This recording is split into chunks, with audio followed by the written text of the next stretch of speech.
13 अप्रैल 1919 बैसाखी का दिन, जहां अमृतसर की गलियां खुशियों से भरी थी।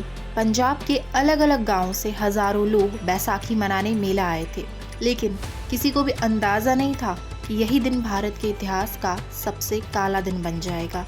एक ऐसी घटना होने वाली थी जिसने पूरे देश को झकझोर दिया और अंग्रेजी शासन की क्रूरता को दुनिया के सामने ला दिया। ये कहानी है जलियांवाला बाग हत्याकांड की।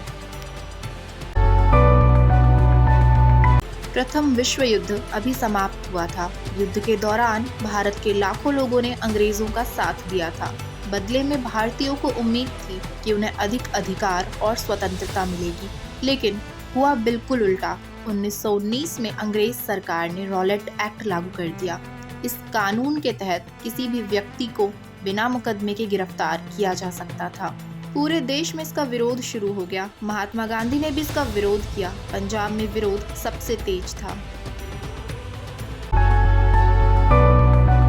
10 अप्रैल 1919 को अमृतसर के लोकप्रिय नेता डॉक्टर सैफुद्दीन किचलू और डॉक्टर सत्यपाल को बिना किसी मुकदमे के गिरफ्तार कर लिया गया। इस कहानी से लोगों में गुस्सा फैल गया। कुछ जगहों पर हिंसा भी हुई। अंग्रेज सरकार घबरा गई।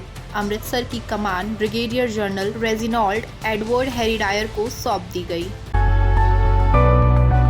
जलियांवाला बाग में हजारों लोग इकट्ठा हुए। कुछ लोग विरोध सभा में भी आए थे, लेकिन बड़ी संख्या में लोग ऐसे भी थे जिन्हें राजनीतिक सभा की जानकारी तक नहीं थी। वे सिर्फ मेले में आए थे और बाग में पहुंच गए थे। उस समय जलियांवाला बाग चारों ओर से दीवारों से घिरा हुआ था। बाहर निकलने के लिए केवल कुछ संकरे रास्ते थे, और ये वही जगह है जहां इतिहास का सबसे दर्दनाक अध्याय लिखा जाने वाला था। जनरल डायर करीब 50 सैनिकों के साथ वहां पहुंचे। उसने किसी भी प्रकार की चेतावनी दिए बिना भीड़ पर सीधे गोलियां चलाने का आदेश दिया। सैनिक लगातार लगभग 10 मिनट तक गोलियां चलाते रहे। आधिकारिक रिकॉर्ड के अनुसार लगभग 1650 गोलियां चलाई गई। गोलियां तब तक चलती रही जब तक उनका गोला बारूद लगभग समाप्त नहीं हो गया। लोग जान बचाने के लिए भागने लगे, लेकिन रास्ते बेहद संकरे थे। कई लोग भगदड़ में कुचल दिए गए, कई लोग गोलियों से मार दिए गए। कुछ लोग जान बचाने के लिए बाग के अंदर बने कुएं में कूद गए। आज भी उस कुएं को शहीदी कुआं कहा जाता है। ब्रिटिश सरकार के अनुसार लगभग 380 लोगों की मृत्यु हुई और लगभग 1200 लोग घायल हुए, लेकिन भारतीय नेताओं और कई स्वतंत्र स्रोतों का मानना था कि मरने वालों की संख्या 1000 से भी अधिक हो सकती है। आज भी वास्तविक संख्या को लेकर इतिहासकारों में मतभेद है। इस घटना ने पूरे भारत को हिला दिया। रविंद्रनाथ ठाकुर ने विरोध स्वरूप अपनी नाइटहुड की उपाधि लौटा दी। महात्मा गांधी ने अंग्रेजों के प्रति अपना विश्वास पूरी तरह खो दिया। यहीं से भारत का स्वतंत्रता आंदोलन और अधिक व्यापक और तेज हो गया। जनरल डायर की जांच की गई। उसे भारतीय सेना की सेवा से हटा दिया गया, लेकिन उसे किसी अदालत ने हत्या के लिए आपराधिक सजा नहीं दी। ब्रिटेन में तो कुछ लोगों ने उसे हीरो तक कहा और उसके लिए धन भी जुटाया। इससे भारतीयों का आक्रोश और बढ़ गया। इस घटना का असर एक युवा भारतीय शहीद उधम सिंह पर गहराई से पड़ा। उन्होंने वर्षों तक इस घटना को नहीं भुलाया।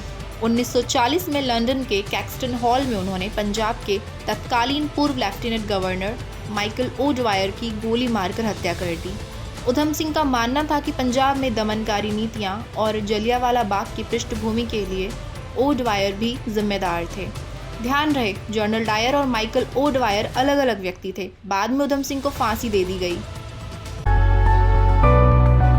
जलियांवाला बाग केवल एक स्मारक नहीं है, यह उन लोगों की याद है जिन्होंने बिना हथियार, बिना किसी चेतावनी के अपनी जान गंवा दी। 13 अप्रैल 1919 का वह दिन हमेशा याद दिलाता है कि स्वतंत्रता की कीमत कितनी बड़ी होती है। जलियांवाला बाग की मिट्टी आज भी उन शहीदों के बलिदान की गवाही देती है। उनका बलिदान भारत की आज़ादी के इतिहास का अमिट अध्याय है। और इसी के साथ अगर आपको मेरी ये वीडियो पसंद आई है तो वीडियो को लाइक करके चैनल को सब्सक्राइब कर लेना ऐसी और इन्फॉर्मेटिव डॉक्यूमेंट्री के लिए।